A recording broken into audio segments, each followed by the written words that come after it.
Hello guys, this is the next lecture on group theory.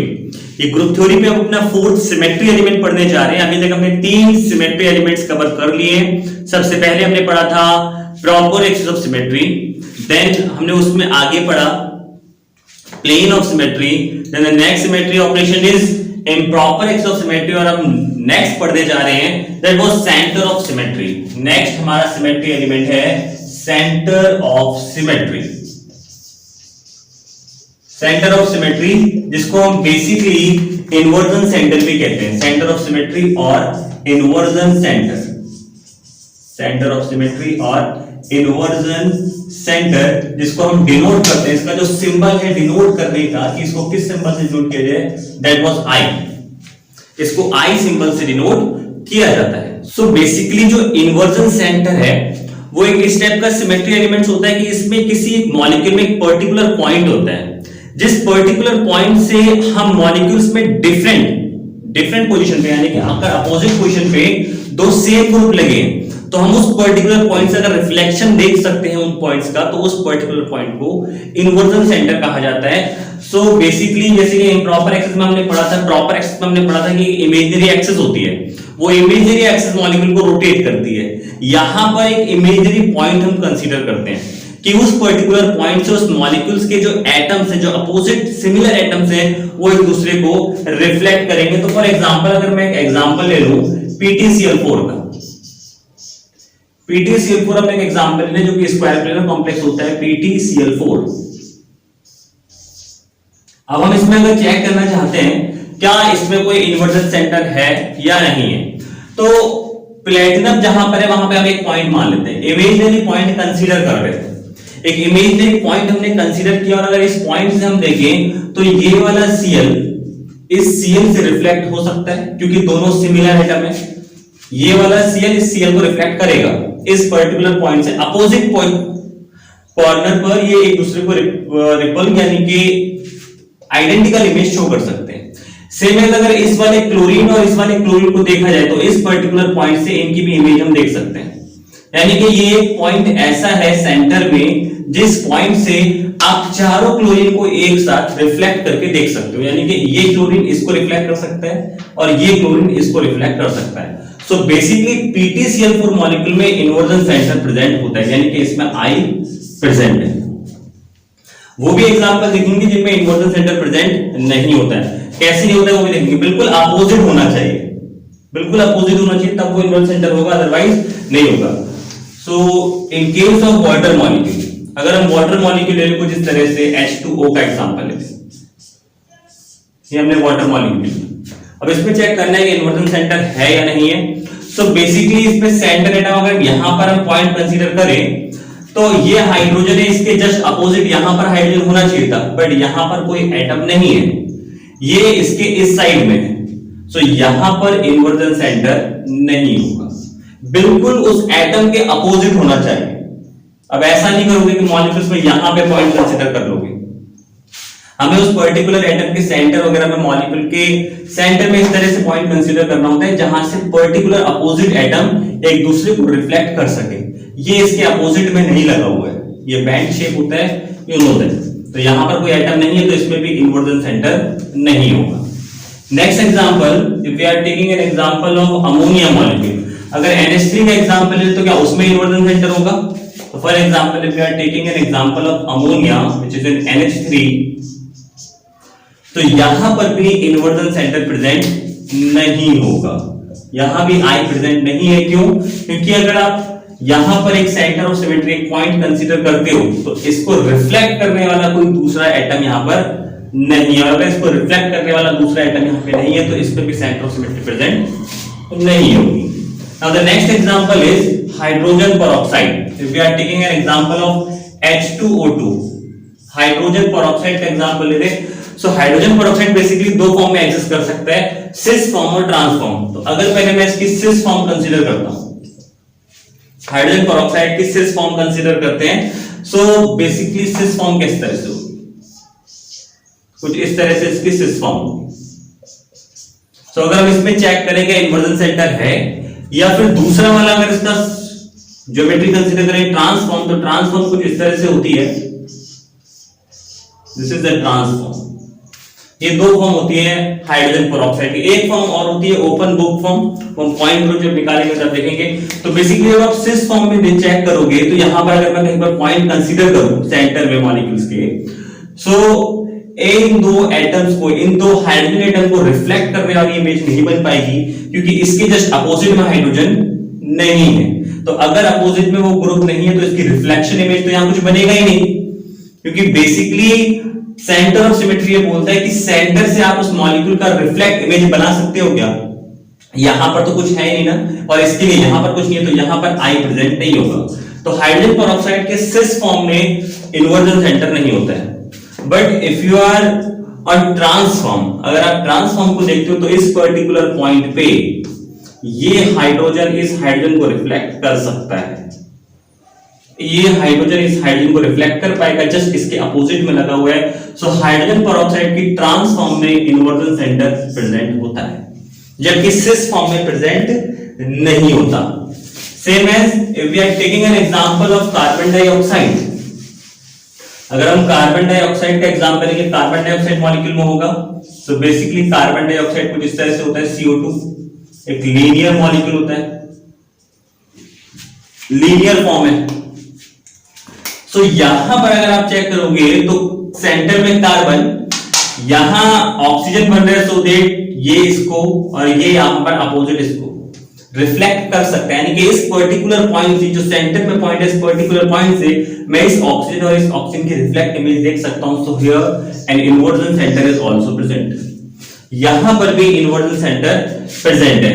सो अब अगर हम देखते हैं स्टैगर्ड एंड इक्लिप्स फॉर्म, जो नॉर्मल इथेन मॉलिक्यूल्स पढ़ते हैं, अगर हम उसका स्टैगर्ड और इक्लिप्स फॉर्म देखें तो if we are taking an staggered form, तो अगर मैं स्टैगर्ड फॉर्म कंसीडर करता हूं just like this, staggered form ले रहे हैं, तो स्टैगर्ड फॉर्म में बेसिकली एटम एक दूसरे को ओवरलैप कर रहे होते हैं, फ्रंट और बैक कार्बन के एटम एक दूसरे को ओवरलैप कर रहे होते हैं। सो बेसिकली यहां पर हाइड्रोजन लगा है, इसके बैक में हाइड्रोजन में यहां पर लिखा hydrogen hydrogen hydrogen hydrogen and here it is hydrogen and hydrogen. This is the Eclipse form, ये इक्लिप्स फॉर्म हमने कंसीडर किया हुआ है। नेक्स्ट वन, अगर हम इसी इथेन मॉलिक्यूल का स्टैगर्ड फॉर्म कंसीडर करें तो क्या होगा? Staggered form just like this, कुछ इस तरह से स्टैगर्ड फॉर्म बनेगा, जिसमें फ्रंट और बैक के कार्बन एटम एक दूसरे को कंप्लीटली ओवरलैप नहीं करते हैं। सो इस तरह से क्या बनेगा? Staggered form. It is an staggered form. तो अगर हम दोनों में चेक करें इन्वर्जन सेंटर किस में है और किस में नहीं है, तो स्टैगर्ड फॉर्म में आपको देखने के लिए मिलेगा इन्वर्जन सेंटर, क्योंकि ये हाइड्रोजन इसको रिफ्लेक्ट कर सकता है, इस पॉइंट से ये दो एक दूसरे को रिफ्लेक्ट कर सकते हैं, और इसी पर्टिकुलर पॉइंट से ये दोनों एक दूसरे को रिफ्लेक्ट कर सकते हैं। एक सिंगल पॉइंट मॉलिक्यूल में होना जरूरी है, उस सिंगल पॉइंट से जितने भी एटम्स हैं उस मॉलिक्यूल में, अगर वो एक दूसरे को रिफ्लेक्ट कर सकते हैं तो वो इन्वर्जन सेंटर है। ऐसा नहीं कि ये दो एटम रिफ्लेक्ट कर पा रहे हैं, बाकी के दो नहीं कर पा रहे हैं, तो फिर इन्वर्जन सेंटर नहीं होगा। कि अगर मैं यहां पर Br ले आऊं तो ये H है और ये Br, अब इन्वर्जन सेंटर नहीं है मॉलिक्यूल में। जितने भी एटम अगर वो एक दूसरे को सब के सब रिफ्लेक्ट कर देते हैं तब तो इन्वर्जन सेंटर होगा, और अगर कोई एक ने भी नहीं किया तो इन्वर्जन सेंटर नहीं होगा। So here inversion centre is present, but इस मॉलिक्यूल में इन्वर्जन सेंटर प्रेजेंट नहीं है। तो इक्लिप्स फॉर्म में इन्वर्जन सेंटर नहीं होता है, बट स्टैगर्ड फॉर्म में एक आपका इन्वर्जन सेंटर प्रेजेंट होता है। तो इस तरह से हम मॉलिक्यूल्स में क्या चेक करते हैं? इन्वर्जन सेंटर चेक करते हैं। मैंने लास्ट क्लास में सिखा दिया था कि जब हम इम्प्रॉपर एक्सेस काउंट करते हैं तो इम्प्रॉपर एक्सेस में S2 जो होता है, S2 इम्प्रॉपर एक्सेस बेसिकली अपने आप में क्या है? Inversion centre. बेसिकली अपने आप में क्या है? Inversion centre. इसको मैंने कल एक एग्जांपल के तो समझा दिया था, ट्रांसप्लेटिंग PTCl Cl single bond NH3 and NH3, इसमें भी इन्वर्जन सेंटर प्रेजेंट होता है, इसमें भी इन्वर्जन सेंटर प्रेजेंट होता है। जिसने नहीं देखा है वो प्रीवियस वाली क्लास देख रहे हो तो आपको समझ में आ जाएगा कि कैसे S2 अपने आप में इन्वर्जन सेंटर है। बेसिकली पर्टिकुलर प्लेटिनम पे अगर मैं एक इमेजिनरी पॉइंट कंसीडर करूं तो इस इमेजिनरी पॉइंट पर NH3 को रिफ्लेक्ट कर सकता है और Cl को रिफ्लेक्ट कर सकता है, यानी कि दो आइडेंटिकल मॉलिक्यूल या स्पीशीज और एटम एक दूसरे को इस पर्टिकुलर पॉइंट से रिफ्लेक्ट कर रहे हैं। सो इस मॉलिक्यूल में इन्वर्जन सेंटर प्रेजेंट होता है, ट्रांसप्लेटिंग। तो इस तरीके से हमने ये पढ़ा था। तो ये 4 सिमेट्री एलिमेंट्स यहाँ पर कंप्लीट हो जाते हैं। अब हम देख लेते हैं इसका समरी। जितना भी हमने सिमेट्री एलिमेंट्स पढ़े हैं इनको एक कंक्लूजन टाइप में पढ़ रहे हैं, इनका एक समरी टाइप पढ़ रहे हैं कि जितने भी हमने सिमेट्री एलिमेंट्स पढ़े हैं इन शॉर्ट हम उनको याद रखने के लिए एक शॉर्ट नोट्स बना लेते हैं, क्योंकि एग्जाम को किसी भी एग्जाम को क्रैक करने के लिए एक पर्टिकुलर स्ट्रेटेजी जरूरी होती है जो एग्जाम में हमको हेल्प करती है बहुत ज्यादा, कि जितना भी हमने कुछ पढ़ा उसको हम एक पर्टिकुलर शॉर्ट नोट्स में तैयार करते हैं। तो हमने क्या क्या पढ़ा, एक तो पढ़ा सिमेट्री एलिमेंट्स, समरी देखने जा रहे हैं, जितने भी ऑपरेशंस पढ़े उसकी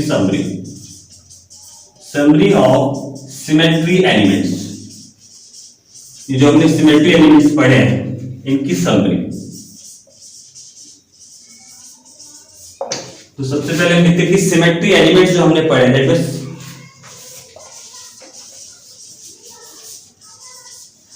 सिमेट्री एलिमेंट्स, फिर उन सिमेट्री एलिमेंट्स में हमने देखा सिमेट्री ऑपरेशन कि कितने सिमेट्री ऑपरेशन लग रहे होंगे, symmetry operations and total number of operation कितने होंगे। ये तो सिमेट्री ऑपरेशन होगा, नंबर ऑफ ऑपरेशन कितना होगा, नंबर ऑफ ऑपरेशन, क्योंकि जब हम कैरेक्टर टेबल्स पढ़ेंगे, पॉइंट ग्रुप पढ़ेंगे तो यहां पर नंबर ऑफ ऑपरेशन की बहुत नीड पड़ती है। तो सबसे पहले हमने देखा proper axes of symmetry, proper axes of symmetry.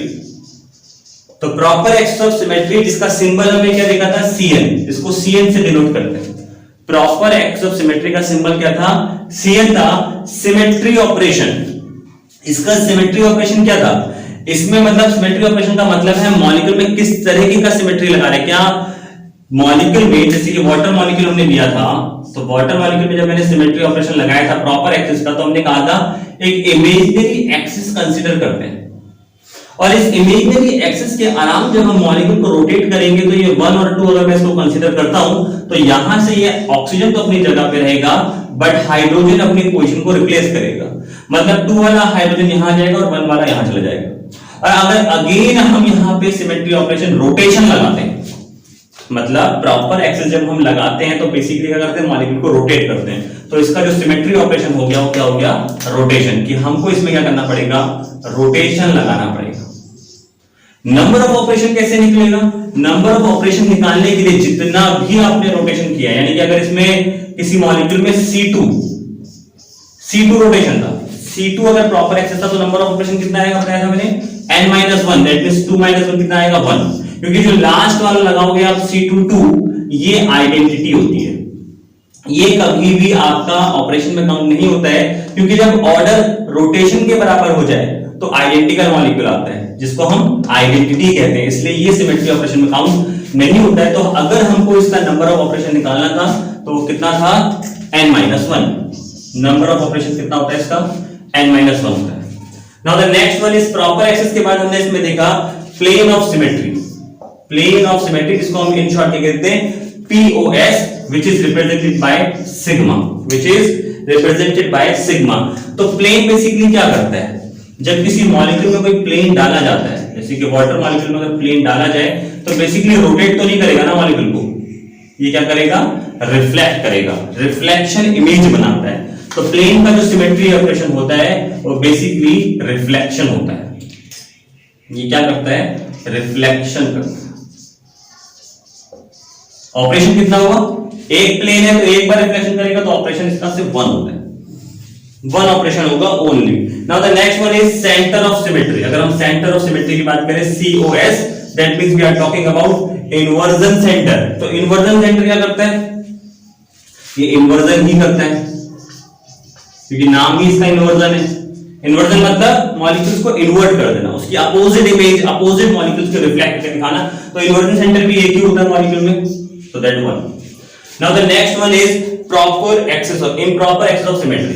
Last हमने पढ़ा था improper axis of symmetry which is represented by SN, जिसको हमने किससे रिप्रेजेंट किया था, SN से रिप्रेजेंट किया था। तो इसको हमने कहा था कि इसका जो फॉर्मूला होता है SN का, वो basically rotation followed by perpendicular reflection होता है, rotation followed by perpendicular reflection. तो अगर मैं लिखना चाहूं यहां पर तो मैं इसको लिखता हूं rotation followed by rotation followed by perpendicular reflection, perpendicular reflection, इस तरह से, जिसको इन शॉर्ट मैथमेटिकल फॉर्म में इस तरह से लिखा जाता है, rotation followed by perpendicular reflection. तो इसमें हमने पढ़ लिया था कि सिमेट्री ऑपरेशन हम इवन और ऑड फॉर्म में देखते हैं कि अगर ऑड नंबर आ रहा था, ऑड नंबर आ रहा था तो उसमें हम कंटिन्यू लिख देते हैं, क्या लिख देते हैं, कंटिन्यू। कल मैंने इसकी ट्रिक लिखा दी थी। और अगर इवन नंबर आ रहा है तो इवन नंबर के केस में अल्टरनेट लिखा जाएगा, क्या लिखा जाएगा, अल्टरनेट। कहां तक लिखा जाएगा, to n-1 terms, to n-1 terms. ये कल की क्लास में हमने पढ़ लिया। इम्प्रॉपर एक्सेस का जो वीडियो है वो प्रीवियस क्लास में देख लेते हैं, आप एक बार देख सकते हैं। वहां पर ये मैंने ट्रिक लिखाई हुई थी कि अगर हम इसको नंबर ऑफ ऑपरेशन निकालना है तो ऑड नंबर में कंटिन्यू चलता है और इवन नंबर में अल्टरनेट आता है, कहां तक, n-1 टर्म्स तक। सो दैट ये जितना भी हमने पढ़ा that is all about symmetry elements, कि जितने भी हमने सिमेट्री एलिमेंट्स पढ़े ये सब उसका क्या है, समरी है, कि इस समरी की हेल्प से हम इन शॉर्ट सिमेट्री एलिमेंट्स को याद रख सकते हैं। ये कुछ इस तरह से सिमेट्री एलिमेंट्स का, अब जितना भी कुछ होगा ग्रुप थ्योरी का या किसी भी टॉपिक्स का, हम कोशिश में यही करेंगे कि पढ़ने के बाद उसका समरी जरूर बनाया जाए, क्योंकि बिना समरी के चीजें नहीं हो पाती है। पढ़ने के लिए चीजें काफी लेंथी होंगी, बट एग्जाम क्रैक करने के लिए आपको एक एग्जाम की स्ट्रेटेजी के अकॉर्डिंग भी चलना पड़ेगा, सो दैट एक शॉर्ट नोट्स भी बनाने पड़ेंगे जो लास्ट में आपके लिए बेनिफिशियल हो। सो अब जो नेक्स्ट क्लास स्टार्ट करेंगे ग्रुप थ्योरी के ऊपर, that will be on point group. एक इंपॉर्टेंट क्लास स्टार्ट होने जाएगी, that was on point group. और point group basically symmetry elements ही होता है, कि अगर ये जितने भी सिमेट्री एलिमेंट्स हैं बहुत अच्छे समझ में आ जाते हैं, मॉलिक्यूल्स को 3D में अगर व्यू करना आ जाता है तो पॉइंट ग्रुप निकालना बहुत इजी हो जाता है। तो नेक्स्ट क्लास जो होगी पॉइंट ग्रुप पे होगी। आज की क्लास यही समाप्त करते हैं। Thank you for watching.